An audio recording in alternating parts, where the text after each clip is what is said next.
कक्षा 12 को एनइबी बोर्डले परीक्षामा 3 मार्क्स क्यारी गर्ने पेरियोडिक इन्भेन्ट्री सिस्टमबाट मैले आज 4 वटा कुरा cost of goods available for sale, cost of purchase, cost of goods sold र कस्ट अफ क्लोजिङ इन्भेन्ट्री लिएर आएको छु। अब क्वेसन हेरौँ। The following informations are given, इन्फर्मेसनहरू दिएको छ भन्छ।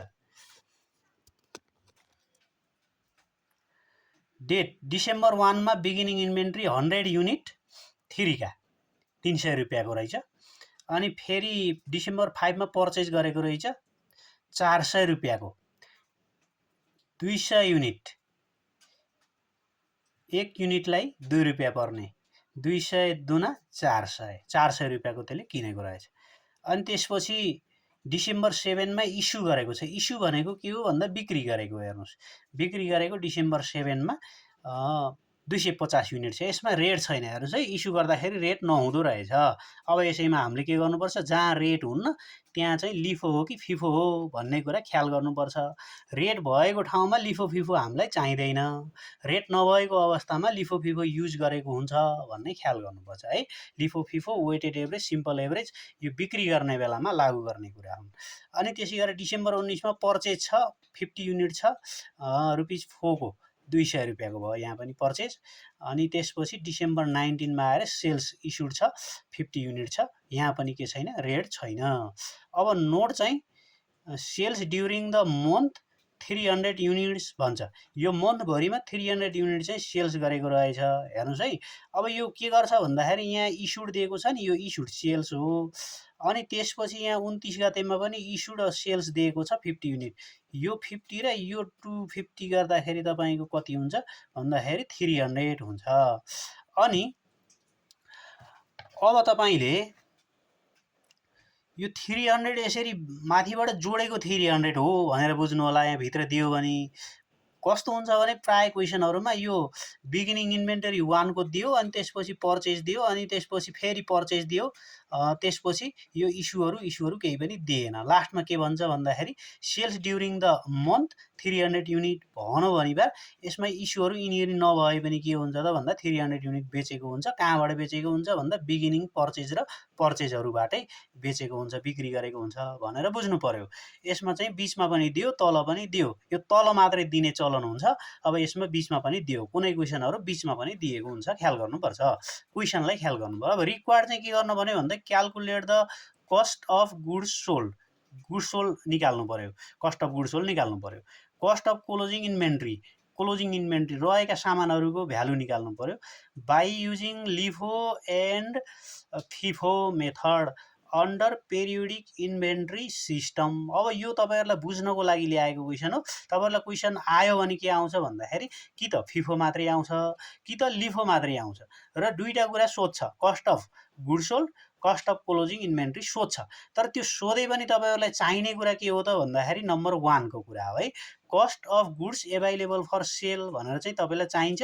यो भनेको के हो भन्दा ओपनिङ स्टक भनेको बिगिनिङ इन्भेन्ट्री, यहाँ बिगिनिङ इन्भेन्ट्री छ यहाँ हैन, यो प्लस पर्चेजहरु यहाँ पर्चेज छ, अनि यो पर्चेज छ 19 मा, यिनी पर्चेजहरु जोडेर के गर्छ त भन्दा पर्चेज गर्छ। ल हेर्नु 1 गते, अनि त्यस डिसेम्बर 1 मा, त्यसपछि 5 मा, त्यसपछि 19 मा गएर 1, 5 र 19 मा बिगिनिङ ओपनिङ भइहाल्यो, पर्चेज अनि पर्चेज, ओपनिङ र पर्चेज जोडेर के आउँछ त भन्दाखेरि तपाईको cost of goods available for sale, बिक्री गर्नको लागि हामी कहाँ भएका सामानको भ्यालु भनेको यो कुरा चाहिँ।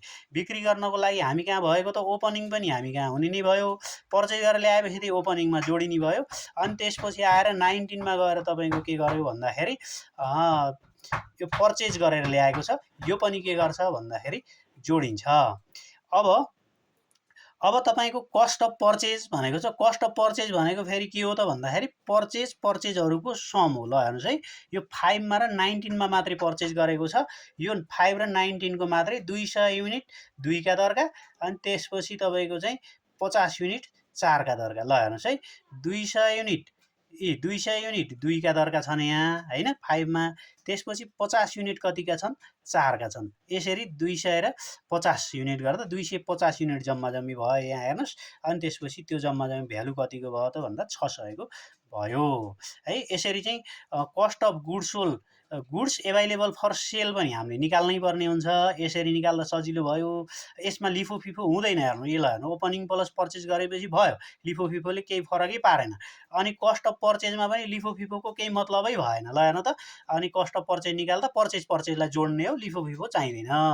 त्यसो भए अब लिफो फिफो कहाँ चाहिन्छ त भन्दाखेरि अब यतापट्टि चाहिन्छ। ल हेर्नुहोस् है अब cost of goods sold cost of goods sold COGS भन्छ यसलाई सर्ट फर्ममा चाहिँ। यो 300 युनिट बेचेको भनेको छ। ल हेर्नुहोस् है अब यहाँ भन्छ है नोटमा भनेको छ के भन्दाखेरि sales during the month 300 unit भनेको छ। त्यस्तै तपाईँको चाहिँ यहाँ 300 कसरी आएको भन्दाखेरि यो इस्यु भनेको सेल हो 250 अनि यहाँ पनि इस्यु भनेको 50 250 र 50 300 हो। यही 300 बेच्ने बेलामा तपाईँको के गर्नुपर्ने रहेछ फिफो हो कि लिफो हो भनेर ख्याल गर्नु पर्दो रहेछ इस्यु गर्ने बेलामा है। अब त्यही क्वेसनमा तपाईँले भिडियो अगाडि सारेर हेर्न सक्नुहुन्छ कि अब डेट 19 मा उसले कति बेचेको छ भन्दाखेरि 19 मा बेचेको कुरा देखाइदिन्छु तपाईँलाई। 19 मा बेचेको कुरा 19 मा उसले के गरेको छ भन्दाखेरि ल हेर्नुहोस् है अब यो लिफो हो कि फिफो भन्ने कुरालाई ध्यान दिन पर्यो। लिफो भनेको लास्ट इन फर्स्ट आउट भनेको लास्टमा इन गरेको लास्टमा किनेर ल्याएको फर्स्टमै बेचेर आउट गर्ने भनेको है। लास्टमा ल्याउने फर्स्टमा बेच्ने। ल हेर्नुहोस् है लास्टमा ल्याउने भनेको त हामीले किनेर ल्याउने त लास्ट भनेको बिगिनिङ भइहाल्यो। बिगिनिङ चाहिँ सुरुमै भयो। पर्चेज 5 को बिचमा भयो। सबभन्दा लास्टमा यहाँ यो क्वेसनमा चाहिँ 19 मा छ। त्यही भएर लास्टमा किनेको फर्स्टमा बेच्दाखेरि यो रेकर्डमा के हुने भयो त भन्दाखेरि 19 को 50 युनिट 4 का दरको सबभन्दा पहिला बेच्नु पर्यो। त्यसपछि अब लास्टको सकिएपछि अलि माथितिर निस्किनु। ल हेर्नु लिफो भनेको लास्टतिरबाट माथि निस्किने आइडिया हो क्या यो चाहिँ। अनि त्यसपछि 5 गतेको आयो डिसेम्बर 5 को आयो। हेर्नुहोस् डिसेम्बर 5 मा 200 युनिट 2 का दरका 400 को बेचेको छ। डिसेम्बर 5 मा 200 युनिट 200 युनिट छन् अनि त्यसपछि 2 का दरका 400 युनिट बेचेको छ है। अनि यसरी आयो। अब चाहिँ तपाईँको जम्मा बिक्री गर्ने कति हो भन्दाखेरि तपाईँको 300 पुर्याउने हो। ख्याल गर्नुहोस् है यहाँ यता माथिपट्टि लेखेको छ 300 त्यहाँ तल क्वेसनमा लेखेको छ सेल्स ड्युरिङ द मन्थ 300 300 भन्दा बढी पुर्याउन पाइँदैन है। अब यहाँ सबै बेच्यो भने त धेरै हुन्छ। ल हेर्नुहोस् है 19 गतेको बेच्यो 50 अनि त्यसपछि 5 गतेको बेच्यो 200 250 भइसक्यो। अनि यो पनि 100 पनि बेच्यो भने त कति हुन्छ भन्दाखेरि 200 र 100 300 350 हुन्छ। तर हामीलाई बेच्न पर्ने कति छ भन्दा 300 मात्रै छ। त्यही भएर हामीले के गर्ने भन्दा 19 को 50 बेच्ने 50 मात्रै भइहाल्यो। अनि यहाँको 200 बेच्ने 250 भयो। अब 300 पुर्याउन 50 बाँकी रह्यो। अब डिसेम्बर 1 बाट के गर्ने भन्दा 50 झिकेर 300 पुर्याउने। ल हेर्नुहोस् डिसेम्बर 19 को 50 पहिले बेच्ने त्यहाँबाट 5 गतेको बेच्ने त्यसपछि 50 युनिट 1 गतेको बेचेर जम्मा 300 पुर्याउने। अनि 19 को रेट 4 अनि 5 गतेको रेट 2 अनि 1 गतेको रेट कति छ भन्दाखेरि 3 छ। यसले गर्दाखेरि जम्मा हाम्रो कति भयो त भन्दा जम्मा 750 को बिक्री भएछ 300 युनिट। अनि त्यसैलाई फेरि तपाईँको फिफोबाट लानु पर्यो। हेर्नुहोस् है फिफोबाट भनेको तपाईँको के हो भन्दा बेच्ने त्यही 300 युनिट नै हो होइन। बिक्री गर्ने 300 युनिट नै हो किनकि क्वेसनले तपाईँलाई 300 युनिट बिक्री गर्ने ड्युरिङ द मन्थ भनेको छ यहाँ होइन। अनि यहाँ आएर हामीले बिक्री गर्ने भनेको त्यही 300 युनिट नै हो। अब यसमा चाहिँ फिफो भनेको के भन्दा फर्स्ट इन फर्स्टमा ल्याउने फेरि त्यसलाई फर्स्टमै बेच्ने भनेको। फर्स्टमा आएको त के हुन्छ भन्दा ओपनिङ 1 गतेबाट फर्स्ट सुरु हुन्छ। हेर्नुहोस् है अब लास्ट चाहिँ लास्ट मितिबाट सुरु हुन्छ। कहाँ कहाँ छ भनेर ल्याएको किनेका बेच्न पर्यो।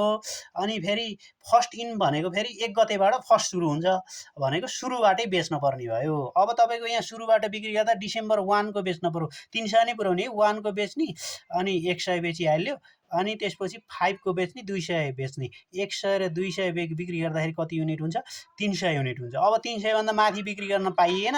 हाम्रो यो 19 गते किनेर ल्याएका पर्चेज गरेका चाहिँ बिक्री गर्न पाइएन। अब चाहिँ हामीले के गर्नु पर्यो भन्दा दुईटा मात्रै बेच्न पर्ने भयो। ल हेर्नुहोस् है अनि यहाँ आएर के गर्नु पर्यो भन्दाखेरि डिसेम्बर 1 को 100 डिसेम्बर 5 को 200 100 को 3 को रेट 300 अनि त्यसपछि 200 को 2 को रेट 400। ल हेर्नुहोस् है 100 को 3 को रेट भइहाल्यो होइन। अनि त्यसपछि 200 को 2 को रेट भयो। त्यसैले हामीले यहाँ के गरेका छौँ टिपेका छौँ यसरी टेबल बनाएर टिपेका छौँ।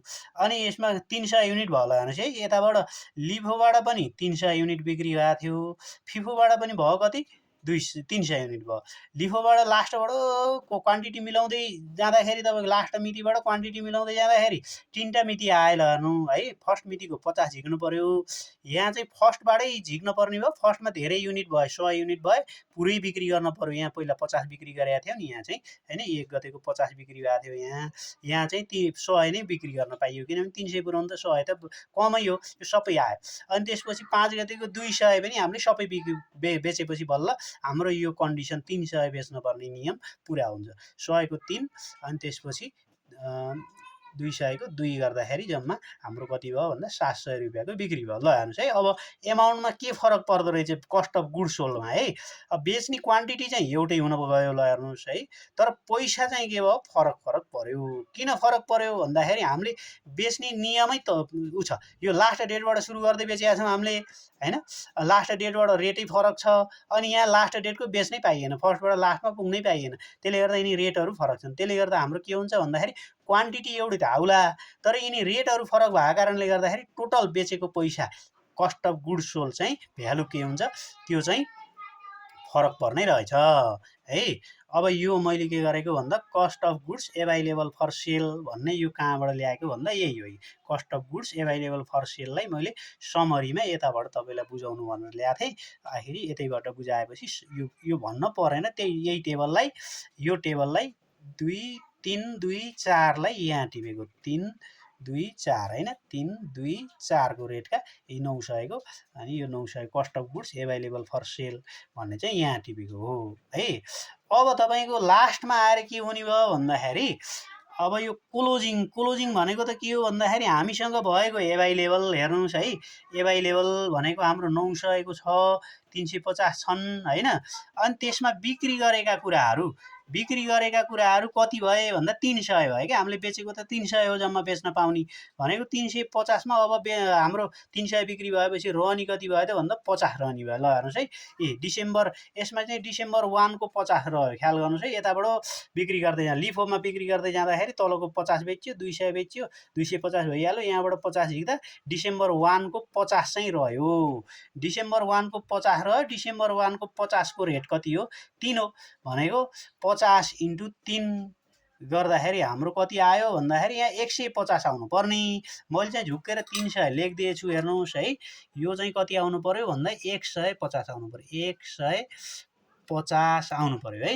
यो 150 हो, 50 × 3 150। ल हेर, कस्ट अफ क्लोजिङ इन्भेन्टरी रहेका सामानको भ्यालु लिफो मेथडबाट कतिको भ्यालु रह्यो भन्दाखेरि 150 को रह्यो। अनि तपाईँको फिफो मेथडबाट पनि रहने त त्यही 50 हो, टोटल हामीसँग भएको 350 बेच्न पर्ने 300 भने रहने त 50 नै हो। तर यहाँ रहने चाहिँ कौन हो भन्दा फर्स्टको बेच्दै जाँदा लास्टको रहने हो। ल हेर्नुहोस् है, फर्स्टको 100 बेच्ने अनि यो 200 बेच्दा 300 हुन्छ, लास्टको रहन्छ 50, 4 का रहँदाखेरि 200 को रहन्छ हामी कहाँ है। अनि यहाँ चाहिँ डिसेम्बर 19 को 50 × 4 = 200 रुपियाँको रह्यो। ल हेर्नुहोस्, अब यो फिफो र लिफो मेथडको असर कहाँ पर्दो रहेछ भन्दाखेरि cost of goods available for sale 1 नम्बरकोमा लागेन, यसको असर परेन। त्यही भएर त्यहाँ लिफो फिफो हामीलाई केही पनि चाहिएन। एभाइलेबल फर सेल भनेको ओपनिङ र पर्चेजको लिस्ट तयार गर्ने राख्ने सक्यो। अनि त्यसपछि कस्ट अफ पर्चेजमा पनि हाम्रो यो लिफो फिफोले असर गरेन, त्यहाँ पनि हामीले के गर्ने भन्दाखेरि पर्चेज गरेकाहरूलाई लिस्टिङ गरेर राख्ने, कति कतिको पर्चेज भयो त्यो पनि सक्यो। अब बल्ल बिक्री गर्ने बेलामा बिक्री गरेका सामानहरू लिफोबाट बिक्री गर्दाखेरि कति खर्च, फिफोबाट बिक्री गर्दा कति खर्च, अनि लिफोबाट बिक्री गर्दाखेरि रहेको पैसा कति कस्टको रह्यो, अनि फिफोबाट बिक्री गर्दा कति कस्टको रह्यो। यसरी चाहिँ बेचेको भ्यालु यो के अरे कस्ट अफ गुड्स सोल्ड निकाल्न र त्यसपछि कस्ट अफ क्लोजिङ इन्भेन्ट्री निकाल्नको लागि हामीलाई लिफो फिफोले असर गर्दो रहेछ। लिफो फिफोलाई जहिले पनि कस्ट अफ गुड्स सोल्डमा र अनि कस्ट अफ क्लोजिङ इन्भेन्ट्री दुईटा कुराहरूमा यसले प्रभाव पार्छ भनेर बुझ्नुपर्छ। ल यो चाहिँ पेरियोडिक सिस्टम हो है, यो पेरियोडिक सिस्टम हो। 3 मार्क्सको आउँछ, तपाईँलाई के आउँछ भन्दाखेरि ल हेर्नुहोस् है, यो कस्ट अफ पर्चेज पनि कमै सोध्छ अनि cost of goods available for sale पनि कमै सोध्छ।